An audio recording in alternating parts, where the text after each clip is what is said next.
Sorry, Yes, it is. I apologize. So kind of going off of that, the coach's side of things, kind of moving to the player side of things, right? So Jesse Lingard came out saying that to take the pain away, he would drink, right? When the abuse from United fans and his mom's battle with depression and poor form became too much to bear. And this is a big thing to have someone. I know we like to joke around right now that Jesse Lingard is not the player that he once was. You know, heralded one of England's next greats, and just it didn't really turn out that way. So we like to kind of poke fun and make jokes here. But sometimes it's easy to forget that these players are human beings at the end of the day.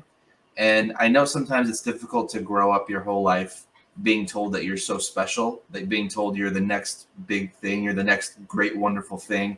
You know, you get signed to these big clubs with all this history, and that can be a lot of pressure. And sometimes, you know, for a lot of guys, it doesn't end well. You know, there's only a handful of guys that could really say that they came up straight from the academy in the one place, and had an astonishing career, and that they never, they never received any backlash from the fans. They never really went through a ton of poor form. And so I feel like something like this, it's good to have him talk about it, because I think it opens the door for more athletes to try and talk about it more. I know here in the U.S., I know we like to bash on the U.S. with things that are done here and how they're done here sometimes, but I think as far as mental health and sports goes, I think they do a pretty good job here in allowing the athletes to be more outspoken and to be more human about how they're feeling.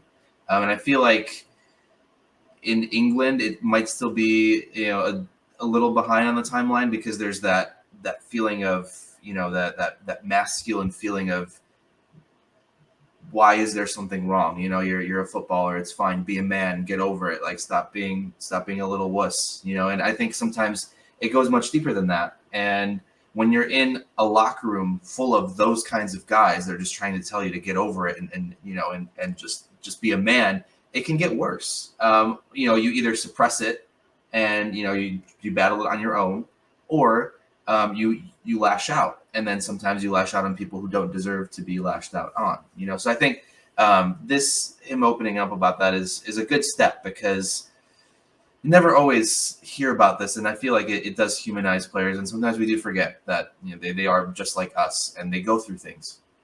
And I find that odd. You would think in a locker room, especially, you would have other people that have been there, done that, especially like older guys that would be like, dude, this is how it is. People are going to talk shit. But I think maybe it's being pushed on as it is what it is. You just got to live with it. And I know, it doesn't specify. I think basically it was criticism more than anything else. I don't think it's specifying in terms of the kind of like abuse, because there's abuse and there's criticism, right? And I think this almost feels more like anything that was coming his way in terms of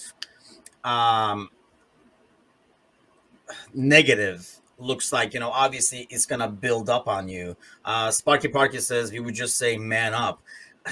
Would you say man up to, like, you might say, like, we might say man up, right? Like, as a fan, you might be outside and say, man up, you're making millions, blah blah blah, like, say something like that. But if it was like, as another player who's been there, done that, would you say man up?